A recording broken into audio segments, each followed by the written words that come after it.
Ya.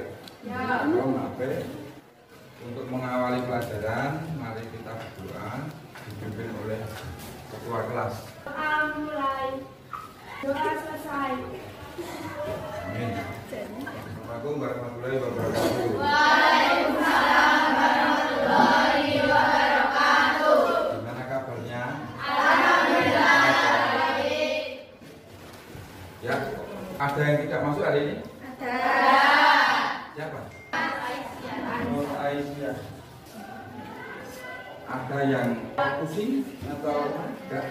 Ya, alhamdulillah enggak berarti ya semua ya. Bisa kita lanjutkan untuk melegakan keadaan atau biar kita lebih fresh. Mari kita melakukan jel-jel dulu. Jel-jel SMK kita. SMK? Bisa. SMK? Hebat. SMK? Bisa hebat. SMK? Bisa.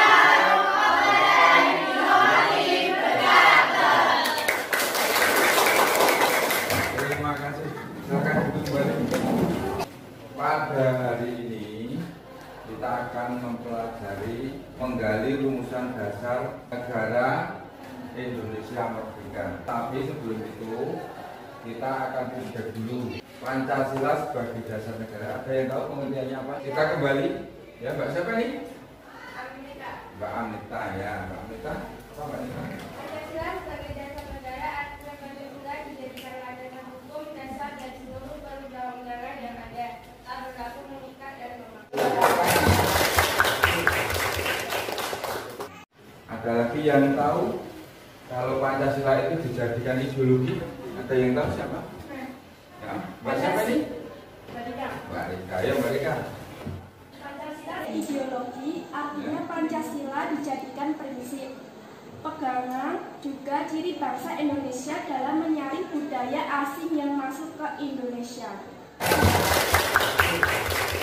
Berarti kalian sudah bisa mengingat kita satu frekuensi, kita akan berbicara Pancasila sebagai dasar negara ya. Kalian bisa memasukkan pendapat kalian tadi ke link tersebut jawabannya, biar Pak Guru nanti bisa melihat.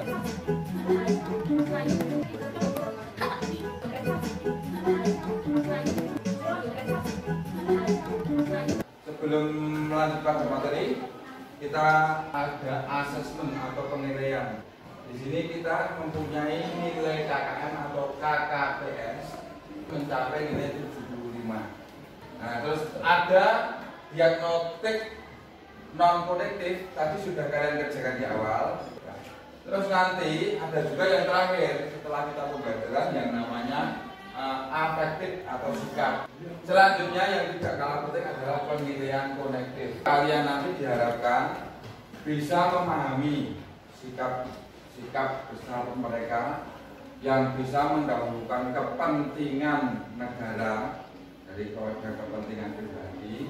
Bisa juga kalian nanti menjalankan sila-sila yang ada dalam Pancasila secara benar. Kompetensi atau capaian pembelajaran yang akan kita peroleh yaitu kalian diharapkan bisa mengidentifikasi cara pandang para pendiri bangsa tentang rumusan isi Pancasila, termasuk di dalamnya pandangan para pendiri bangsa tentang hubungan antara agama dan negara terkait dengan frasa ketuhanan yang Maha Esa dengan kewajiban menjalankan syariat Islam bagi pemeluk-pemeluknya di dalam piagam Jakarta.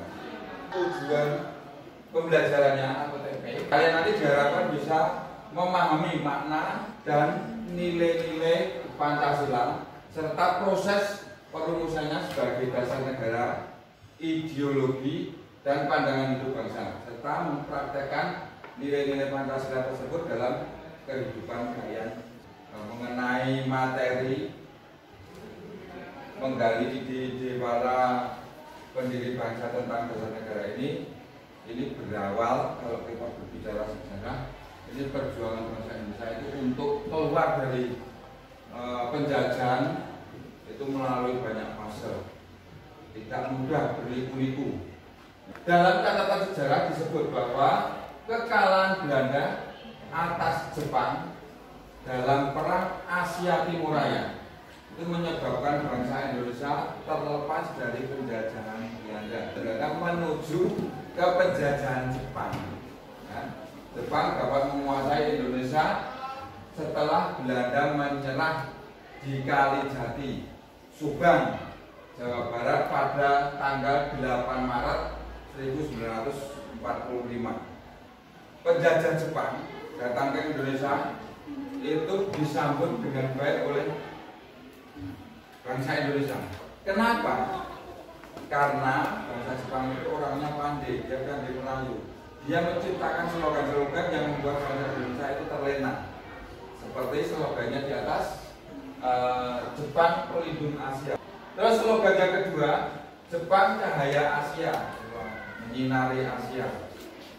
Slogan yang ketiga, Jepang saudara tua Asia. Nah, slogan-slogan ini kan yang membuat tertarik bangsa Indonesia untuk mau bekerja sama. Belum begitu lama di Indonesia sudah datang sekutu yang terdiri dari Inggris, Amerika Serikat, dan Belanda. Nah, sekutu melakukan serangan balasan kepada Jepang. Sekutu berhasil menguasai sejumlah daerah yang berada di Indonesia. Nah, melihat kondisi semacam ini, Jepang di saat semakin terdesak pada kegiatan pembangunan The Java Borneo itu tanggal 1 Maret 1945, Jepang mengumumkan rencana untuk membentuk Dokuritsu Jumbi Tosake. Jepang pun tadinya hanya janji-janji, akhirnya Jepang pun juga mewujudkan janji itu dengan membentuk BPUPK, yaitu pada tanggal 29 April 1945 bersamaan dengan hari ulang tahun Kaisar Hirohito. BPUPKI pertama kali dibentuk beranggotakan dari 62 orang yang terdiri dari tokoh-tokoh Indonesia dan perwakilan Jepang. BPUPKI selama berdiri itu melaksanakan sidang 2 kali, yaitu pada 29 Mei sampai dengan 1 Juni 1945 sampai yang kedua adalah 10 sampai dengan 17 Juli 1945. Pada sidang yang pertama ada beberapa tokoh yang vokal, di antaranya adalah Muhammad Yamin, Supomo, dan Soekarno, yaitu menyampaikan pidato tentang dasar negara.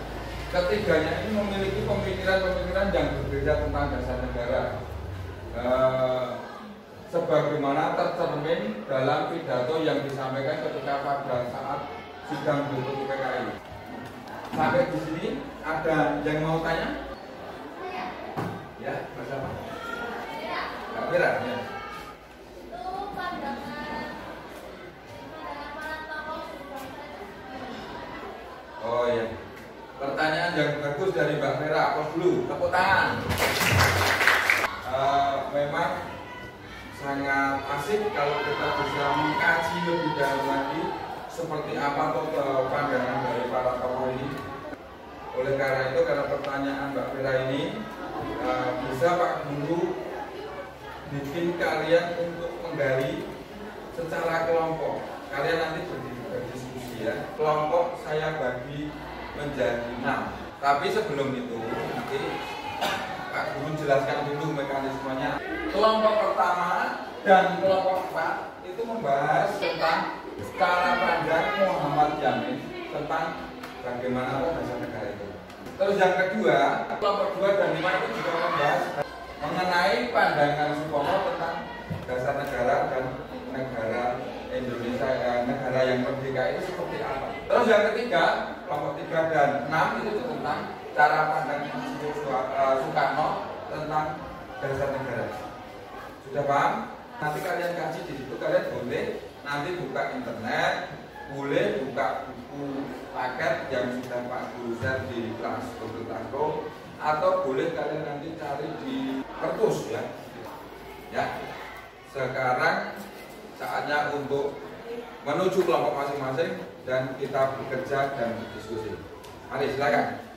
Kelompoknya sudah sesuai ya. Saya bagikan RKPD-nya. Silahkan nanti dikerjakan di sini. Walaupun nanti setelah jadi, setelah didiskusikan, nanti kalian upload di Google Classroom-nya. Perkenalkan, kami dari kelompok 2 ingin mempresentasikan hasil diskusi kita. Dalam sidang pertama BPUPKI, Supomo mendapat kesempatan berpidato pemikiran Supomo tentang negara integralistik yang dilatar belakangi untuk mencari jalan tengah antara konsep negara. Pasalnya, dalam sidang BPUPKI untuk menetapkan kerangka dasar negara, terjadi perdebatan di antara para tokoh pendiri Indonesia hingga terpolarisasi dalam beberapa kubu. Oleh karena itu, pandangan Supomo tentang negara integralistik dapat diterima oleh anggota BPUPKI yang lain. Pada tanggal 31 Mei 1945, Supomo pun menyampaikan rumusan dasar negaranya. Namun rumusan ini tidak disertai penyebutan dasar negara, yaitu 1. Persatuan, 2. Kekeluargaan, 3. Keseimbangan lahir dan batin, 4. Musyawarah, 5. Keadilan rakyat. Demikian dari kami. Bila ada salah kata, mohon dimaafkan. Bila ada pertanyaan, Saya mewakili kelompok 3 ingin menanyakan apa negara-negara individualis, liberal, dan negara komunis. Oke. Yang pertama, individualisme berpendapat bahwa negara tidak boleh campur tangan dalam urusan pribadi, ekonomi, dan agama bagi warga negara. 2. Liberal, yaitu kebebasan individu untuk kemerdekaan pribadi, kebebasan tempat tinggal, hak menentang penindasan, hingga hak perlindungan pribadi secara hak milik. Yang ketiga, negara komunis adalah istilah politik yang digunakan untuk mendeskripsikan bentuk pemerintah suatu negara yang menganut sistem satu partai dan mendeklarasikan kesetiaan kepada komunis. Sama-sama. Ini tadi kelompok yang terakhir ya. Artinya kita sudah bisa saling mengerti atau mengetahui materi hari ini. Siapa yang mau mencoba untuk merangkum materi hari ini? Silakan. Saya, Pak. Oh ya, Mbak Rika ya? Ya. Silakan Mbak Rika. Kesimpulan pembelajaran pada hari ini dalam sejarah perumusan dasar negara ternyata tidak mudah, banyak fase yang harus dihadapi. Terbukti untuk menyamakan cara pandang sehingga muncul 3 tokoh yang menyampaikan usulan sebagai dasar negara. Itu materi kita hari ini sudah kita capai dan sekarang kita tinggal refleksi. Cocok dengan seperti ini? Cocok ya? Sebelum kita mengakhiri, kalian isi kolom refleksi. Sudah selesai ya yang mengisi kolom refleksi? Ya.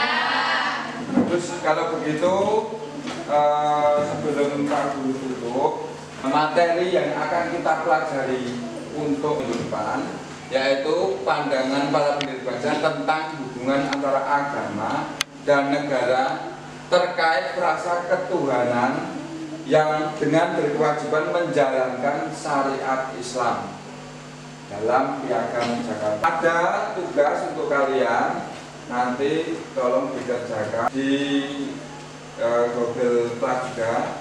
Nanti silahkan kerjakan. Di situ ada 10 soal yang untuk mengukur kemampuan afektif kalian semua. Ya, ada pertanyaan? Ya, kalau tidak, belum kelas sudah berikan.